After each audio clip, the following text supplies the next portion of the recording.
high school coverage with the Highland High News. Good morning. This is Jelani Jones. It is Friday, March 9th, and you're watching the Highland High News. Spirit Week will begin on Monday with On the Ranch Monday, where students are to dress in Western attire, and will end on Friday with Hornet Pride in honor of the Spring Recognition Assembly. The assembly will begin at 1 p.m. in the main gym. Now to sports with Matthew and Titus.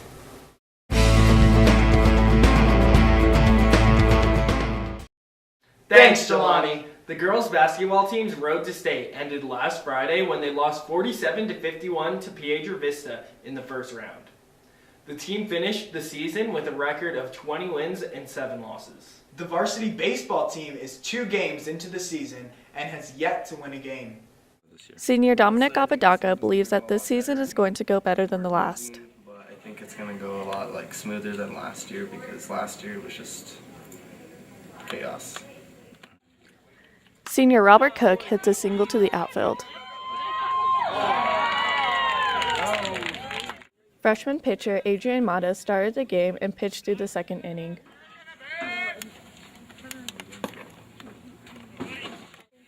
Senior Aiden Swanson hits a single to short and gets thrown out at first.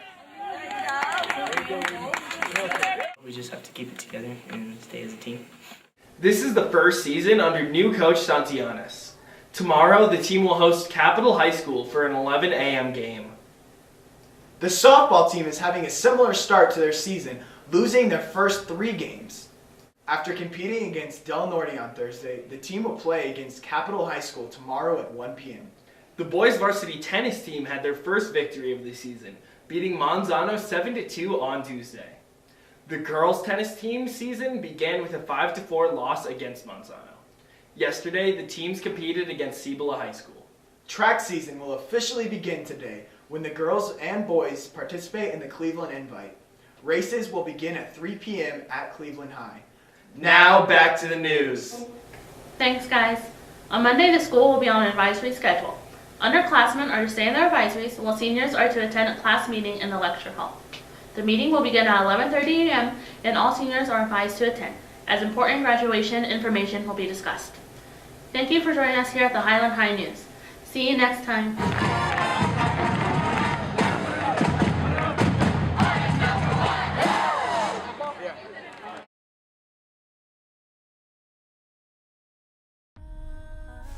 What's going on, y'all? I'm Emmanuel Good. And I'm Thomas Barnes. Today we're going to be reviewing one of the biggest blockbusters of the year, Black Panther. Black Panther was directed by Ryan Coogler, the director of Creed and Fruitvale Station. And so for today, in this review, we're going to bring in some special guests to discuss this movie. And all the way from Highland High School, the cast of Sports Tricks, Matt and Titus. Thank you. How's it going, guys? Yeah, cool. So what's your guys' just to get right into it, what was your guys' thoughts on the movie Black Panther? I enjoyed it because it was something new, it was refreshing, and also it was a new part of the universe we had never seen before. The movie itself can be a standalone movie and doesn't necessarily have to be in the Marvel universe. And so if you show someone just the Black Panther movie, they'll enjoy it and they won't have to watch 5 other movies to actually understand the concept. You have to do with some other movies like Civil War and Avengers. Yeah, okay. So I totally agree with that. You guys have any, favorite characters going into or expecting going into the movie? One of my favorite characters was Shuri, Black Panther's sister, and also the Princess of Wakanda. She was a great character, and I enjoyed just having a female character that added something to the plot, but was really funny, and kind of gave us a real feeling of what normal people talk like. Now, from all the way from a random highway in Albuquerque, we have Solomon Graves.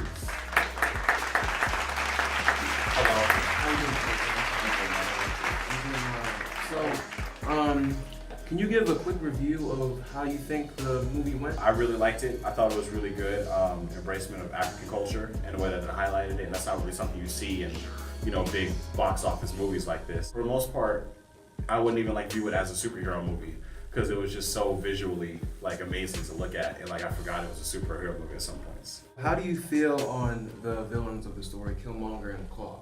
They really caught me by surprise because I thought that the Claw character fit like, the supervillain archetype really well. And I didn't expect him to die, halfway through the film. I liked Michael B. Jordan's performance for the most part. I felt like they kind of overdid the expression that he was American. Yeah, I thought it was really good. I thought it was really cool that they kind of took away that, stereotype of supervillains, like they're kind of this old, crazy, in the head type of people. Okay, so what was your favorite and least favorite part of this movie? The leader of the Jabari tribe, just because he was probably the best comic relief that I've seen. It's just so funny because like there's so much seriousness in the tones in the movie, and then like it's broken like so quickly. I guess the parts in South Korea were probably my least favorite, just because it was like a real like left turn from like the African environment of it. Out of all the MCU villains, do you think that Killmonger stands on top? Because I've heard a lot of people saying that he's the best villain this far.